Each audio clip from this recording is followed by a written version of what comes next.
আজি শিঙি মাছে হানিলে বোকাত পুখুৰীত মাছ ধৰিবলৈ যোৱা নাছিলোঁ। ঘৰতে মাছৰ গামলাৰ পৰা মানে শিঙি মাছ আৰু মাগুৰ মাছ দিয়া হৈ আছিলে আৰু সেই মাছবোৰ মানে পানীটো সলাই থাকিলে মাছটো বহুত দিনলৈ জীয়াই খাব পৰা শিঙি মাছৰ হান খালো বুলি দেই। মই অঁতৰাব যাওঁতে এটা মাছ পৰি পেলাই মোক ভৰিতে সানি দিলে।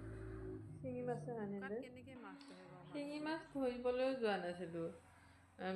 মানে এনেকৈ গামলাত আছিলে, পানীখিনি সলাবহে গৈছিলোঁ। পানীখিনি সিটো দামৰ পৰা সিটো দামলৈ সলাবলৈ যাওঁতে এটা তলত পৰি পেলাই, ডাঙৰ আছিলে শিঙি মাছটো, কিন্তু ভৰিতে সানি দিলে, ভৰিতে চুলিয়াই দিলে। কিন্তু বোকাতটো ধৰিব যোৱা নাই, কিন্তু ঘৰৰ গামলাতহে সিটো দামৰ পৰা মাগুৰ মাছ আৰু শিঙি মাছে মানে গামলাবোৰ পানী সলাই দিওঁ। পানী সলাই দিলে মাছটো বহুত দিনলৈ জীয়াই থাকে, লেতেৰা নহয় কাৰণে। এতিয়া সেয়া ভৰি এয়া অৱস্থা কৰিলে, শিঙি মাছ এটা তলত পৰি পেলাই হান মাৰি পেলাই ইমানেই বিষ হৈছে।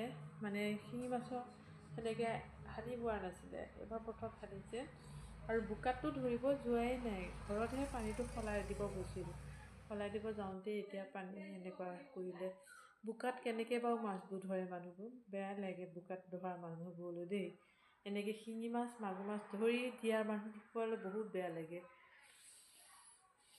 এতিয়া এয়া আমি ঘৰত থাকি মাছটো পানীত সিটো দামৰ পৰা সিটো দামলৈ সলাবলৈ যাওঁতে মাছে হানি এতিয়া কাম বন কৰিব নোৱাৰাকৈ বহাই ৰখাইছে। সেইবোৰ মানুহৰ কেনেকুৱা অৱস্থা হয় বাৰু? বোকাত মাছ ধৰাটো ধেমালি নহয় বাৰু। এতিয়া ঘৰতে বহি পেলাই ঘৰতে সিটো দামৰ পৰা সিটো দামলৈ কৰিব যাওঁতেই গম পাইছোঁ।